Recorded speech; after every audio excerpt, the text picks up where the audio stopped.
అక్రమ క్రియలన్నిటిని విడిచిపెట్టాలి.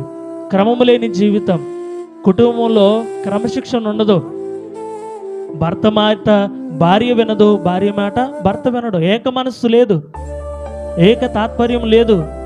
ఏంటంటే ఎవరి జీవితం, ఎవరి నడవడిక, ఎవరి ప్రవర్తన వారిదే. దేవునికి ఇష్టంగా జీవించేవారు తక్కువ, దేవునికి మహిమకరంగా జీవించేది తక్కువ. దేవునికి ఇష్టంగా జీవిస్తూ పరిశుద్ధంగా జీవించడం, దేవునికి మహిమకరంగా జీవించడం తక్కువ. వారికి ఇష్టంగా జీవించడం ఎక్కువగా చేస్తూ ఉంటారు. హల్లెలూయా. అయితే ప్రతి ఒక్కరు కూడా ఏం చేయాలంటే, ప్రభువా మమ్మల్ని శుద్ధి చేయండి, మమ్మల్ని పరిశుద్ధపరచండి, క్రమమైన జీవితాన్ని మాకు దయచేయండి, అక్రమాన్ని మాలో నుంచి తొలగించండి అని మనం ప్రార్థన చేయాలి. హల్లెలూయా, హల్లెలూయా.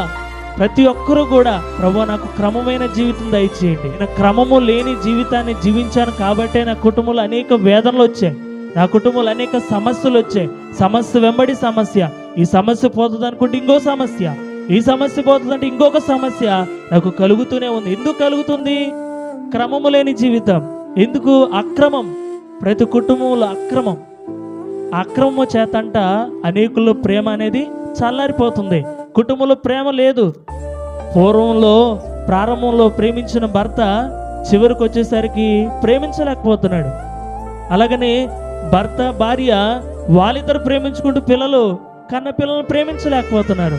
అలాగనే పిల్లలు బంధువులను ప్రేమించలేకపోతున్నారు. అంటే ప్రేమ అనేది చల్లారిపోతుంది. ఎందువల్ల?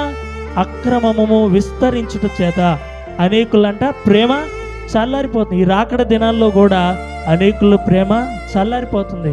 దయచేసి ప్రియమైన దేవుని బిడ్డలారా, మీరందరూ కూడా ఏం చేయాలంటే అక్రమాన్ని మనం తీసివేసి క్రమమైన జీవితం, ప్రభువా ఆ కుటుంబంలోని క్రమం కలిగి జీవిస్తా, సంఘంలో కూడా క్రమం కలిగి కూర్చోవాలి, క్రమం కలిగి క్రమశిక్షణ కలిగి ప్రార్థన చేయాలి, దైవజనుడు చెప్తున్న మాటలు వినాలి, పాటలు పాడుతున్నప్పుడు ఏకీభవించి పాడాలి, ప్రార్థన చేస్తున్నప్పుడు ఏకీభవించి ప్రార్థన చేయాలి. అందరూ కలిసి దేవుని మహింపరిచినప్పుడు దేవుని బలమైన శక్తి, దేవుని బలమైన అభిషేకం మన మధ్యలో దిగి వస్తుంది. హల్లెలూయా. అలా దిగి వచ్చి ప్రతి ఒక్కరిని తాకుతుంది, ప్రతి ఒక్కరి సమస్య కూడా తొలగిపోతుంది. బిగ్గరగా ఆమేన్ చెప్దాం. అయితే ప్రియమైన దేవుని బిడ్డలారా, అక్రమాన్ని మనము తొలగించుకోవాలి. అందుకే యెహెజ్కేలు గ్రంథం 18:31లో మనం చూసినప్పుడు, మీరు జరిగించిన అక్రమ క్రియలన్నిటిని విడిచి, మీరు ఇంతవరకు జరిగించారు, ఈ జరిగించిన అక్రమ క్రియలన్నిటిని మనం ఏం చేయాలి? విడిచిపెట్టాలి.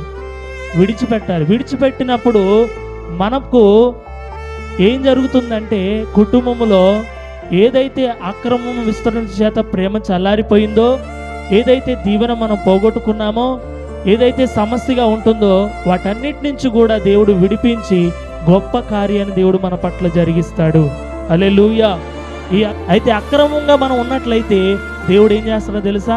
నీవు నా రాజ్యానికి పాత్రుడు కాదు, ఫలానా యోసేపు నీవు నాకు పాత్రుడు కాదు, నువ్వు అక్రమం చేస్తున్నావు కాబట్టి, నీకు క్రమం లేని జీవితం లేదు కాబట్టి నువ్వు నా యొద్ద నుండి పో అంటాడు.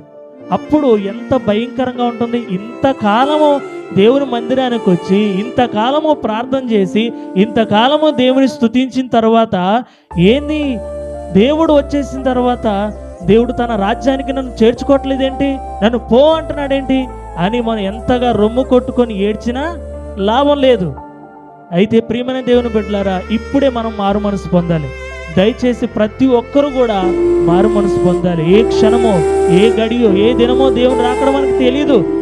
ఏ సమయంలో, ఏ క్షణంలో దేవుడు వస్తాడో తెలియదు. కాబట్టి నన్ను క్షమించు,